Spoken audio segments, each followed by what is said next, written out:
معكم فيديو جديد، واليوم رح نشرح لكم عن البوشن الجديد اللي شفتوه بصورة الفيديو وهلا حطه قدامكم. طبعا هذا البوشن نزل بالتحديث الجديد واغلبكم ما بيعرف شو فائدته او هو شو بيسوي. فاليوم رح نشرح لكم عنه ونقول لكم كل شي بتحتاجوا تعرفوه عنه لهذا البوشن. فنبلش الفيديو شباب، لا تنسوا اللايك والاشتراك بالقناة. وبس بلا طول حكي خلونا نبلش بالفيديو. اوكي شباب، ممكن بعضكم يتساءل انا شو عم سوي عند هذا البيلجر اوت بوست بالضبط. طبعا انا هون لانه هون رح تلاقي البوشن الجديد واللي هو هذا بايدي، اسمه اومنيوس بوتل، وبيجي بخمس اشكال. في عندك الاومنيوس بوتل هذا العادي، عندك ال2 3 4 و5 للفي يعني.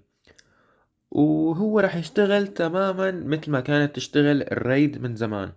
طبعا انت بتعرف انه لما تكون عند البيلجرز بتدور عن هاد تبع العلم وبتقتله وهو بيعطيك باد اومن.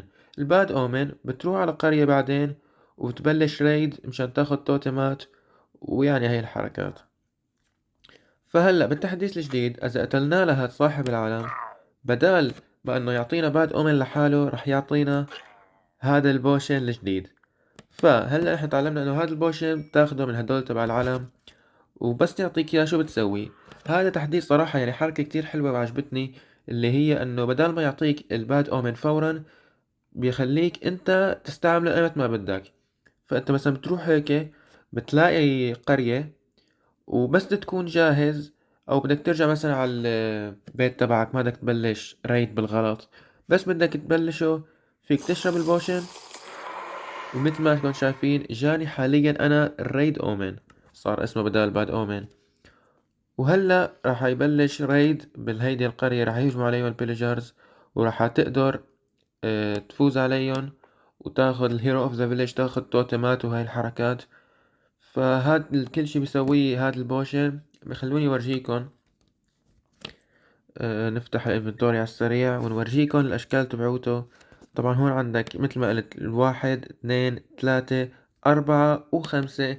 طبعا شو اللي بيسووها هدول؟ الفرق بيناتهم، الفرق انه قد إيه لازم تكون بعيد عن قرية مشان تبلش الريد تبعك، او مو القرية بصراحة، هي الفيليجرز.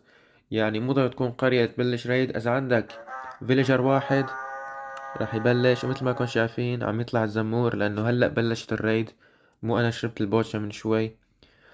اوكي شباب، هاد كان كل شي عن هذا البوشن. عندكم اي اسئله فيك تحطوها بالكومنتات.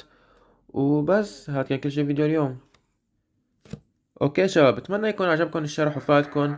مثل ما قلت من شوي، اذا عندكم اي سؤال حطوه بالكومنت. شكرا على كل الدعم اخر فتره. وبس بنشوفكم بالفيديو الجاي. مع السلامه.